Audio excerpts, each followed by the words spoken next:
নমস্কাৰ বন্ধুসকল, মই আপোনালোক সকলোকে মোৰ চেনেললৈ স্বাগতম জনাইছোঁ। বন্ধুসকল, মোৰ নাম গোবিন্দ ৰাজ কৰ্ম, এজন ষ্টক এক্সপাৰ্ট নিউমেৰলজিষ্ট।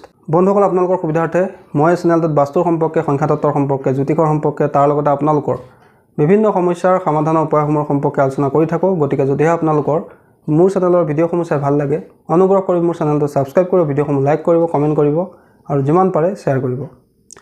বন্ধুসকল, আজি মই আপোনালোকৰ লগত যিকোনো পৰীক্ষাত সাকসেস লাভৰ কাৰণে কেইটামান অত্যন্ত চমৎকাৰী উপায় সম্পৰ্কে আপোনালোকৰ লগত আলোচনা কৰিবলৈ আগবাঢ়িছোঁ। বন্ধুসকল, আগন্তুক মেট্ৰিক হায়াৰ ছেকেণ্ডাৰী পৰীক্ষাৰ কাৰণে যিসকল শিক্ষাৰ্থীয়ে প্ৰস্তুতি চলাই আছে তেওঁলোকৰ কাৰণে এই ভিডিঅ'টো যথেষ্ট ইম্পৰ্টেণ্ট। গতিকে তেওঁলোকে অনুগ্ৰহ কৰি ভিডিঅ'টো শেষলৈকে চাব যাতে সম্পূৰ্ণ কথাখিনি বুজি পায়। বন্ধুসকল, আমি সকলোৱে বিচাৰোঁ যে আমি যিকোনো পৰীক্ষাতে হায়াৰ ছেকেণ্ডাৰী হওক, মেট্ৰিক হওক বা যিকোনো ধৰণৰ চৰকাৰী কম্পিটিটিভ এক্সামত সাকসেস লাভ কৰোঁ। তাৰ কাৰণে আমি যথেষ্ট পৰিশ্ৰম কৰোঁ, কিন্তু কেতিয়াবা আমি পৰিশ্ৰম কৰিলেও মনে বিচৰা পৰিণাম লাভৰ ক্ষেত্ৰত আমাৰ সমস্যা হয়।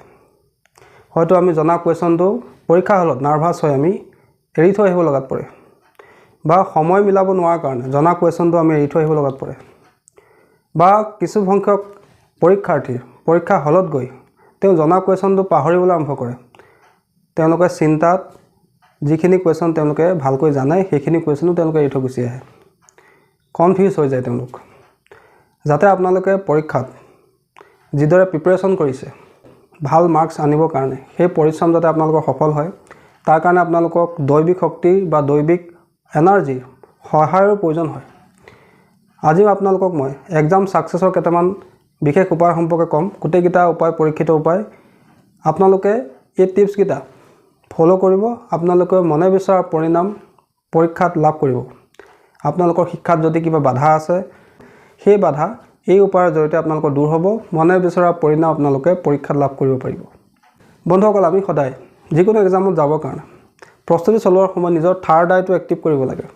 বন্ধুসকল, আমাৰ থাৰ্ড আই আমাৰ দুটা চকুৰ মাজৰ যিটো কপালৰ অংশ আছে, য'ত আমি তিলক লওঁ, সেই স্থানটোতে থাৰ্ড আই স্থান বুলি কোৱা হৈছে, তৃতীয় নেত্ৰৰ স্থান বুলি কৈছে। যাতে আমাৰ তৃতীয় নেত্ৰ সদায় সজাগ হৈ থাকে, যাতে আমাৰ যিখিনি পঢ়া শুনা কৰি আহিছোঁ সেই কুৱেশ্যনখিনি যাতে আমাৰ সদায় মনত থাকে, বিস্মৃতি নহয়, আমি পাহৰি যাতে নাযাওঁ। তাৰ কাৰণে আমি যিকোনো এক্সামত যোৱাৰ আগমুহূৰ্তত নিজৰ কপালত কেঁচা হালধি তিলক ল'ব লাগে। বন্ধুসকল, এনে কৰিলে আমাৰ তৃতীয় নেত্ৰ এক্টিভ হয়, তাৰ লগতে গুৰু বৃহস্পতিৰ ব্লেছিং লাভ হয়, যিহেতু শিক্ষাৰ কাৰগ্ৰহ হৈছে গুৰু বৃহস্পতি। গতিকে আপোনালোকে যিসকলে পৰীক্ষাৰ কাৰণে প্ৰস্তুতি চলাই আছে, তেওঁলোকে পৰীক্ষাৰ দিনা যিকেইদিন তেওঁলোকৰ পৰীক্ষা হয়, গোটেইকেইদিন পৰীক্ষালৈ যোৱা আগমুহূৰ্তত নিজৰ কপালত কেঁচা হালধি তিলক অথবা বগা চন্দনৰ তিলক আপোনালোকে লগাই পেলাই পৰীক্ষা হললৈ যাব। বন্ধুসকল, দ্বিতীয়তে আপোনালোকে বাৰ অনুসৰি যিদিনাখনি আপোনালোকৰ এক্সাম হয়, বাৰ অনুসৰি কিছুমান উপায় কৰাৰ প্ৰয়োজন থাকে। যদিহে আপোনালোকৰ সোমবাৰ দিনা পৰীক্ষা পৰে, তেন্তে আপোনালোকে ঘৰৰ পৰা গাখীৰত অকণমান চেনি মিলাই সেই গাখীৰ খাই পেলাই আপোনালোকে পৰীক্ষা হললৈ যাব। যদি মঙলবাৰে আপোনালোকৰ পৰীক্ষা থাকে, তেন্তে আপোনালোকে ঘৰৰ পৰা 1 চামুচ মৌ জোল অথবা অকণমান গুড় খাই আপোনালোকে পৰীক্ষা দিবলৈ যাব। যদি আপোনালোকে বুধবাৰে কিবা এক্সাম থাকে, তেন্তে বুধবাৰে এক্সামলৈ যোৱাৰ আগমুহূৰ্তত আপোনালোকে ইলাচি খাই ঘৰৰ পৰা এক্সাম দিবলৈ যাব। যদি বৃহস্পতিবাৰে আপোনালোকৰ এক্সাম থাকে, তেন্তে আপোনালোকে বেচনৰ পৰা বনোৱা যিকোনো মিঠাই বা কল এটা খাই আপোনালোকে পৰীক্ষালৈ যাব। যদি আপোনালোকৰ শুক্ৰবাৰে পৰীক্ষা থাকে, তেন্তে শুক্ৰবাৰে পৰীক্ষালৈ যোৱা আগমুহূৰ্তত আপোনালোকে দৈৰ লগত অকণমান চেনি মিলাই 1 চামুচ দৈ আপোনালোকে খাই পৰীক্ষা হললৈ যাব। যদি শনিবাৰে আপোনালোকৰ কিবা এক্সাম থাকে, তেন্তে আপোনালোকে অকণমান আদা নিমখৰ সৈতে খাই আপোনালোকে পৰীক্ষা হললৈ যাব। আৰু যদি আপোনালোকৰ কিবা কম্পিটিটিভ এক্সাম ৰবিবাৰ দিনা পৰে, তেন্তে আপোনালোকে অকণমান গুড় খাই লৈ পেলাই পৰীক্ষা হললৈ যাব। চাব আপোনালোকৰ পৰীক্ষাত মনে বিচৰা পৰিণাম লাভ হ'ব। বন্ধুসকল, এইটো এটা অত্যন্ত পৰীক্ষিত উপায়। আপোনালোকে পৰীক্ষা যিদিনা পৰিছে, যি বাৰে পৰিছে, সেই বাৰ অনুসৰি আপোনালোকে কৰিবলৈ কিন্তু নাপাহৰিব। তাৰোপৰি বন্ধুসকল, এক্সামত সাকসেছ লাভ কৰিবৰ কাৰণে আপোনালোকে এটা শক্তিশালী ইউনিভাৰ্চেল কোড নিজৰ বাওঁ হাতত, নিজৰ বাওঁ বডি পাৰ্টত, লেফ্ট বডি পাৰ্টত যিকোনো অংশত, বাওঁ ভৰিত, বাওঁ হাতত, বাওঁ বাহুত আপোনালোকে লিখি এক্সাম হললৈ যাব। আৰু যিকেইদিন আপোনালোকৰ এক্সাম চলি থাকে, সেই গোটেইকেইদিন আপোনালোকে নাম্বাৰটো ৰাতিপুৱা গা পা ধুই নিজৰ বাওঁ অংশত লিখি ল'ব। পৰীক্ষা হললৈ যোৱাৰ আগমুহূৰ্তত আপোনালোকে লিখি ল'ব, আৰু পৰীক্ষা যিমান কেইদিন চলিব গোটেইকেইদিন আপোনালোকে নাম্বাৰটো নিজৰ বাওঁ অংশত লিখিবলৈ নাপাহৰিব। আপটো আপোনালোকে পৰীক্ষাৰ ৰিজাল্ট নোপোৱা পৰ্যন্ত আপোনালোকে এইটো ব্যৱহাৰ কৰি থাকিব নিজৰ লেফ্ট বডি পাৰ্টত। নিজৰ হাততো লিখিব পাৰে, বাহুতো লিখিব পাৰে, আপোনালোকে ভৰিতো লিখিব পাৰে, আপোনাৰ নিজৰ ইচ্ছাৰ কথা। কেৱল আপোনালোকে এই ইউনিভাৰ্চেল কোডটো গ্ৰীণ পেনৰ দ্বাৰা লিখিব লাগিব। সেউজীয়া ৰঙৰ চিয়াঁহীৰ কলমৰ দ্বাৰা আপোনালোকে এই ইউনিভাৰ্চেল কোডটো নিজৰ লেফ্ট বডি পাৰ্টত লিখিব লাগিব। বন্ধুসকল, সেই ইউনিভাৰ্চেল কোডটো হৈছে 212585212 212585212। এই ইউনিভাৰ্চেল কোডটো আপোনালোকে ডেইলি পৰীক্ষালৈ যোৱা মুহূৰ্তত নিজৰ বাওঁ বাহুত, বাওঁ হাতত, বাওঁ ভৰিত, নিজৰ শৰীৰৰ বাওঁ অংশত গ্ৰীণ পেনৰ সহায়ত লিখি ল'ব। লিখি লৈ আপোনালোকে এক্সামলৈ যাব। চাব আপোনালোকৰ পৰীক্ষাত মনে বিচৰা ধৰণে পৰিণাম লাভ হ'ব। সম্পূৰ্ণ এটা পৰীক্ষিত উপায় আপোনালোকে ইয়াক প্ৰয়োগ কৰি চাব, নিশ্চয় ইয়াৰ পৰা ভাল ফল লাভ কৰিব। তাৰোপৰি আপোনালোকে যেতিয়া পৰীক্ষা হললৈ যায়, পৰীক্ষা হলত যেতিয়া আপোনালোকক কুৱেশ্যন পেপাৰ দিয়া হয়, OMR শ্বীট দিয়া হয় বা কুৱেশ্যন পেপাৰ দিয়া হয়, সেই সময়ছোৱাত আপোনালোকে পোনপ্ৰথমে কুৱেশ্যন পেপাৰখনলৈ চাই হাতযোৰ কৰি মা সৰস্বতীক ধ্যান কৰি এই মন্ত্ৰটো আপোনালোকে 3 বাৰ মনে মনে বা উচ্চাৰণ কৰি ক'ব। বন্ধুসকল, সেই মন্ত্ৰটো হৈছে সৰস্বতী নমস্তুভ্যং বৰদে কামৰূপিণী বিদ্যাৰম্ভে কৰিয়াস্মি সিদ্ধ ভৱতো মে সদা। সৰস্বতী নমস্তুভ্যং বৰদে কামৰূপিণী বিদ্যাৰম্ভ কৰিয়াস্মি সিদ্ধ ভৱতো মে সদা। এই মন্ত্ৰটো আপোনালোকে মুখস্থ কৰি ল'ব আৰু কুৱেশ্যন পেপাৰখন হাতত লৈ পোনপ্ৰথমে আপোনালোকে মা সৰস্বতীক ধ্যান কৰি এই মন্ত্ৰটো আপোনালোকে 3 বাৰ মনে মনে ক'ব বা আপোনালোকে উচ্চাৰণ কৰি ক'ব। চাব আপোনালোকৰ পৰীক্ষাত মনে বিচৰা পৰিণাম লাভ হ'ব। মা সৰস্বতীৰ কৃপা দৃষ্টি আপোনালোকে লাভ কৰিব। আপোনালোকৰ জনা কুৱেশ্যন কেতিয়াও আপোনালোকে এৰি থৈ আহিব লগা নহয়। আপোনাৰ কনফিডেন্স কেতিয়াও নেহেৰায়।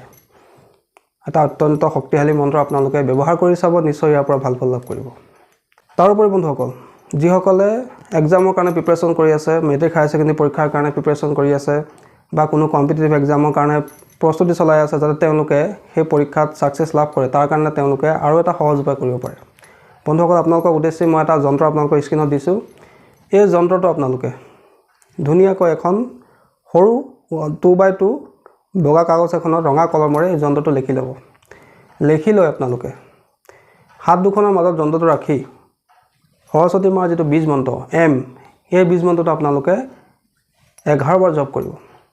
তাৰপিছত আপোনালোকে সেই যন্ত্ৰটো ধুনীয়াকৈ লেমিনেট কৰি ল'ব। লেমিনেট কৰি নিজৰ লগত ৰাখিব, নিজৰ পকেটত ৰাখিব বা নিজৰ পাৰ্চত ৰাখিব। তাৰোপৰি আপোনালোকে নিজৰ পঢ়া টেবুলৰ সন্মুখতো ইয়াক লগাই ৰাখিব পাৰে, যাতে আপোনালোকে যি শিক্ষা গ্ৰহণ কৰিছে সেই শিক্ষাৰ ক্ষেত্ৰত মা সৰস্বতীৰ ব্লেছিং যাতে আপোনালোকে লাভ কৰে, পৰীক্ষাত যাতে আপোনালোকে মনে বিচৰা পৰিণাম লাভ কৰে, তাৰ কাৰণে আপোনালোকে এই যন্ত্ৰটো ব্যৱহাৰ কৰিব পাৰে। আপোনালোকে কেৱল কোনোবা এটা শুভ দিন চাই যিকোনো বাৰে এই উপায়টো কৰিব পাৰে। ৰাতিপুৱাৰ সময়ত কৰিব। ৰাতিপুৱা সময়ত ভালকৈ গা পা ধুই পৰিষ্কাৰ পৰিচ্ছন্ন কাপোৰ পিন্ধি এই যন্ত্ৰটো আপোনালোকে ধুনীয়াকৈ বগা কাগজত লিখিব। লিখি এফালে সৰস্বতী মাৰ বীজ মন্ত্ৰ এম শব্দটো লিখিব, আনফালে নিজৰ সম্পূৰ্ণ নামটো লিখিব। তাৰপিছত সেই যন্ত্ৰটো নিজৰ হাতত ৰাখি, 2 হাতৰ মাজত ৰাখি মা সৰস্বতীক ধ্যান কৰি এম বীজ মন্ত্ৰটো আপোনালোকে 11 বাৰ জপ কৰিব। তাৰপিছত আপোনালোকে সেই সৰু যন্ত্ৰটো লেমিনেট কৰি আপোনালোকে নিজৰ পকেটত ৰাখিব, পাৰ্চতো ৰাখিব পাৰে, নিজৰ জেপতো ৰাখিব পাৰে বা নিজৰ পঢ়া টেবুলৰ সন্মুখতো ৰাখিব পাৰে। বন্ধুসকল, এইটো এটা অত্যন্ত শক্তিশালী এক্সাম ছাকচেছ লাভ কৰা শক্তিশালী যন্ত্ৰ। আপোনালোকে মই কোৱা ধৰণে ব্যৱহাৰ কৰিব, নিশ্চয় ইয়াৰ পৰা আপোনালোকে ভাল ফল লাভ কৰিব। বন্ধুসকল, তাৰোপৰি যিসকলে শিক্ষা গ্ৰহণ কৰি আছে তেওঁলোকৰ কাৰণে কেইটামান মই শক্তিশালী ইউনিভাৰ্চেল কোড আজি আপোনালোকক দি যাওঁ।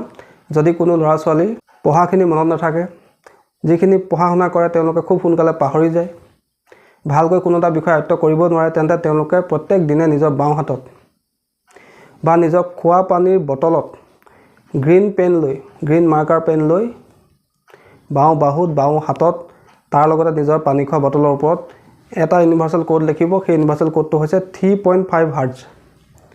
যদি কোনো বিদ্যাৰ্থী পঢ়াখিনি সম্পূৰ্ণ আয়ত্ব কৰাৰ পিছতো কনফিউজনৰ শিকাৰ হয়, খেলি মেলি লাগে তেওঁলোকৰ, তেন্তে তেওঁলোকে এটা ইউনিভাৰ্চেল কোড ব্যৱহাৰ কৰিব পাৰে। সেই ইউনিভাৰ্চেল কোডটো হৈছে 12 হাৰ্টজ।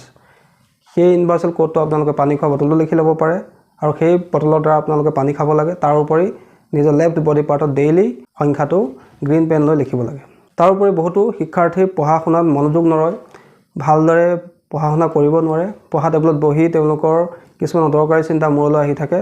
তেওঁলোকেও এইটো ক্ষেত্ৰত এটা শক্তিশালী ইউনিভাৰ্চেল কোড ব্যৱহাৰ কৰিব পাৰে। সেই ইউনিভাৰ্চেল কোডটো হৈছে 3691 83469 যিসকলৰ কনচেন্ট্ৰেশ্যনৰ প্ৰব্লেম হয় তেওঁলোকে এইটো ইউনিভাৰ্চেল কোড ব্যৱহাৰ কৰিব পাৰে নিজৰ লেফ্ট বডি পাৰ্টত হাতত বাহুত বা নিজৰ ভৰিত গ্ৰীণ পেন লৈ লিখিব লাগে পঢ়াৰ মুহূৰ্তত লিখি ল'ব লাগে পাৰিলে জব কৰিব লাগে তাৰ লগতে নিজৰ খোৱা পানী বটলৰ ওপৰতো আপোনালোকে গ্ৰীণ মাৰ্কাৰ পেন বা যিকোনো ধৰণৰ মাৰ্কাৰ পেন লৈ এই ইউনিভাৰ্চেল কোডটো লিখি ল'ব লাগে যাতে সেই ইউনিভাৰ্চেল কোডটোৰ এনাৰ্জিখিনি আপোনালোকৰ শৰীৰে লাভ কৰে বন্ধুসকল আশা কৰিছোঁ আজি আপোনালোকে এক্সাম সাকসেছৰ কাৰণে কেনেকুৱা ধৰণৰ উপায় আমি কৰিব লাগে কি উপায় আমি কৰিব পাৰোঁ সহজতে কেনেকৈ আমি যিকোনো পৰীক্ষাতে মনে বিচৰা পৰিণাম লাভ কৰিব পাৰোঁ সেই বিষয়ে আপোনালোকে জানি ভাল পালে সম্পূৰ্ণ পৰীক্ষিত উপায় সম্পূৰ্ণ বিশ্বাসেৰে আপোনালোকে এই উপায়কেইটা কৰিব নিশ্চয় ইয়াৰ পৰা আপোনালোকে ভাল ফল লাভ কৰিব বন্ধুসকল আশা কৰিছোঁ আপোনালোকৰ ভিডিঅ'টো চাই ভাল লাগিলে আশা কৰিছোঁ আপোনালোকৰ বিষয়টো ভাল লাগিলে যদি ভাল লাগিলে অনুগ্ৰহ কৰি ভিডিঅ'টো লাইক কৰি দিব কমেণ্ট কৰিব